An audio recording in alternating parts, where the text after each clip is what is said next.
Cantina. I'm Tesh, and I play Lady Malice. I'm Jeff, and I'm General Atin Kal, and of course our mascot, Master Kopokli. She's busy napping. But, get me. Okay, she's deciding not to wake up from her nap, but... Her meditation. True. So what are we discussing today? Well, today we're going to be starting a new, something a little bit different. We're going to be watching our favorite duel from episode 1, probably my favorite lightsaber duel of all time. True story. But we'll be watching it in slow-mo, and that way we can kind of talk about what we see in the fight and how it relates to our lightsaber forms and kind of our dueling system, and maybe kind of pick out some things that you might not have noticed before. Alright, well, I guess we should get started, huh? Cheers.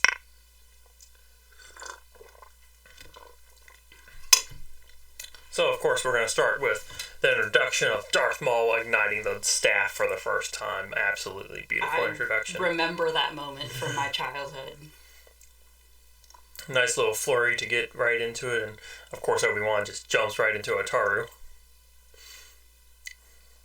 Amazing duck. And with that jump, he's deliberately putting himself on the opposite side of Darth Maul, so with a double-bladed lightsaber, he and his master can try to get at Darth Maul from either side. One thing I liked about this fight was Darth Maul actually used, like, kicks and punches. Yeah.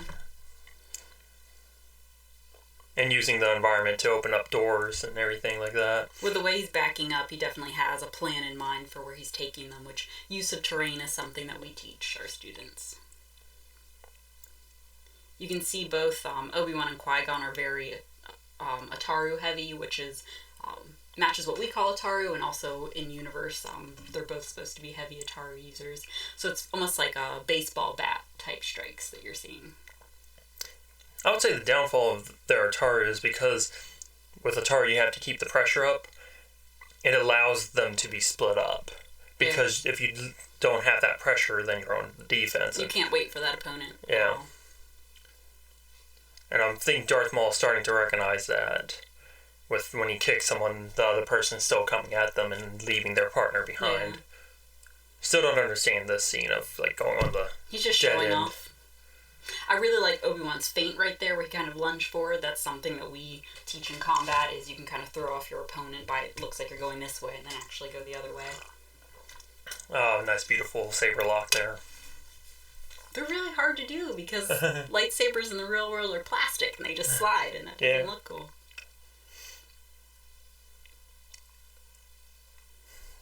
You can see Darth Maul's manipulating Obi-Wan's blade, throwing Obi-Wan off balance for a nice little perfect kick, throwing him off the ledge.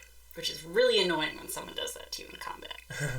Throws off your momentum. And then Obi-Wan's got fingers of steel, being able to hold on like that. It's his force power. This used to bother me when I watched it originally, that Darth Maul is going to move his blade out of the way when he could have just taken out Qui-Gon's legs. But I think that's part of, which is canon, that he's kind of drawing the fight out to test himself into play because this is his first big fight against a Jedi of this caliber. You can see how exhausting Ataru is, which is true in our system also. It takes a lot of energy. Oh, yes it is. Which in universe is Qui-Gon's downfall because he's using a form that is so exhausting. There is one thing that I did notice with this in slow-mo was, yes, Qui-Gon's on the offense a lot, but you'll see Darth Maul throw in a few strikes here and there probing at Qui-Gon. It's just Qui-Gon just blocks it and goes right back into the attack before Maul can take that step forward. Yeah.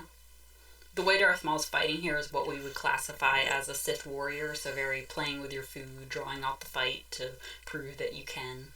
A lot of saber manipulation. I never realized that. Just like catching your opponent's blade and... It's the worst thing. It's the worst thing.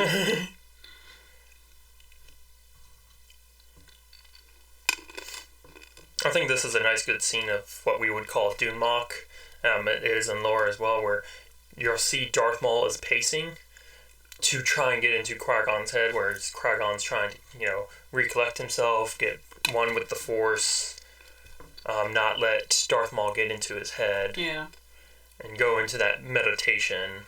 Dunmok's basically trash talking, but as we teach some of our students who might not be as comfortable talking in public, it doesn't necessarily have to be verbal trash talking. You can get the same effect with your body language and your expressions. Or death glare.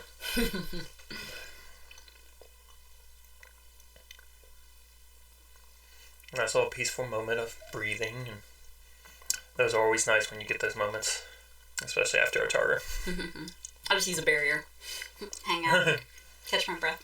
I want to say they're using the force of knowing when the shields are dropping. Yeah, it definitely seems like that. And Qui-Gon just jumped right into it and made sure Darth Maul is not getting a foot. Which is something you have to do when you're facing someone, especially who's better than you, is you don't want to give them that breathing space at all. Yeah. Still don't know how Obi-Wan couldn't run through all those shields when Maul and Qui-Gon were able to back up through it all. Part of security, maybe. Irregular timing. So Yeah. not the same. And here, Qui-Gon's being thrown on defense, so he's trying to push back. One interesting thing that I noticed is sometimes it seems like Qui-Gon or Obi-Wan aren't hitting, or aren't trying to strike Darth Maul, they're striking his blade, which seems like, oh, it's just because it's choreography, they obviously can't hit him. But as I know from fighting against someone who uses a staff, sometimes you have to do that in order to, by blocking one saber, you're also stopping the other side of the saber from doing whatever they're wanting to do. When we had that close-up of Darth Maul's face there, I think Maul finally saw the weak point of Qui-Gon's weakness in his forms. Yeah. And that's why he got Qui-Gon's hands up in the air to open up being punched in the face. Yeah, and that's the classic weakness of Ataru, is as soon as he gets that moment and Qui-Gon gets tired and he loses that momentum, it's over. I'm curious, maybe he was feeling Obi-Wan's anxiety and like getting stressed, like, yeah, I need to be there, why am I not there? Because here he is pacing, kind of smug looking. Yeah. Going like, yeah, I just killed your man. Especially in the eyes, I never noticed that. He definitely thinks it's over. It's just a Padawan now, and Obi-Wan's just coming out full-blown. Because, he's been out of a fight for a while. Yeah. I love how Darth Maul's cloak is twirling. Yeah. Darth Maul's a lot more aggressive in this fight than he was with Qui-Gon. And you can see just that blade manipulation, like Obi-Wan strikes on one side, then swings on the other side and knocks the staff out of the way. And footwork and jumps are really important. Yeah.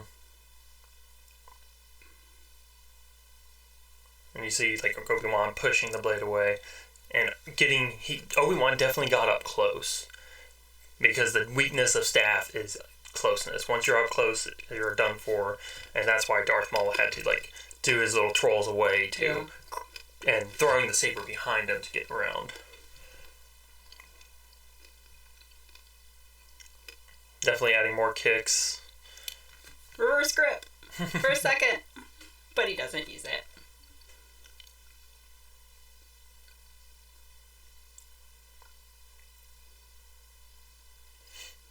Still a lot of what we'd call Ataru, maybe Shien, which is kind of a tennis racket type swing. Yeah, I feel like Darth Maul kind of manipulated Obi-Wan to having his back towards the hole. Yeah. Which is something I like to do as Lady Malice. Fingers are still. Yeah. Get somebody so that they can't back up anymore, whether it's the audience or a corner or some other obstacle. So, definitely a beautiful fight. A lot of kicking, a lot of punching each other, working with the environment. Any key things you saw? It's nice seeing how you can pick out the lightsaber forms, at least to a certain extent, from our system, because we say it's an interpretation of the lightsaber forms, not... Because obviously we don't know.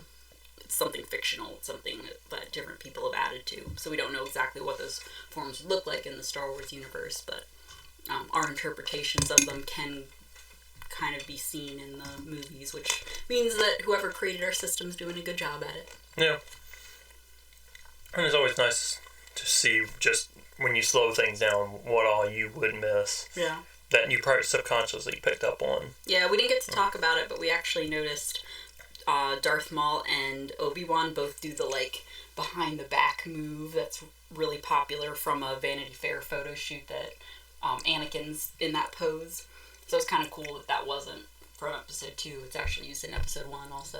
Yep, Darth Maul, first one to do it. Yeah. So, I mean, lots of cool things. And this was only half speed. So, I mean, just imagine if we watched it quarter speed or even slower than that. So, highly recommend checking out the fights, slow-mo, especially our fights with one of our... which fight was that? Kazakhstan slow-mo? Slow-mo breakdown. So, I mean, very cool and everything. But, till next time, thank you, Praxeum fans, for watching and everything. We do have some bad news and everything. We will be taking a short break from Atheria Cantina. We've got a lot of projects with events, wanting to see our fans in public and in person because we love you all. We also have 2 big tournaments coming up with other lightsaber groups. Yeah, so, I mean, we just have a lot on the plate. We definitely took more than what we thought we could do. It's hard for us to say no when there's a cool event. Yeah. Someone asks really nicely. Yeah, I mean... we do it for you guys. We love you guys and everything. The saber fighting is more for us, but we love coming to cons. We love making these YouTube series for you guys. So it is a little heartbreaking that we are having to take a break, but we are planning on coming back this winter. We may do a few episodes shortly in the fall. We look forward to potentially doing a few random episodes here and there, but we're definitely going to try and jump back into it in the winter, and we look forward to seeing you all again. Hopefully you guys look forward to us. Please look forward to us. Yeah, but until next time, may the Force be with you, and we look forward to you in the cantina.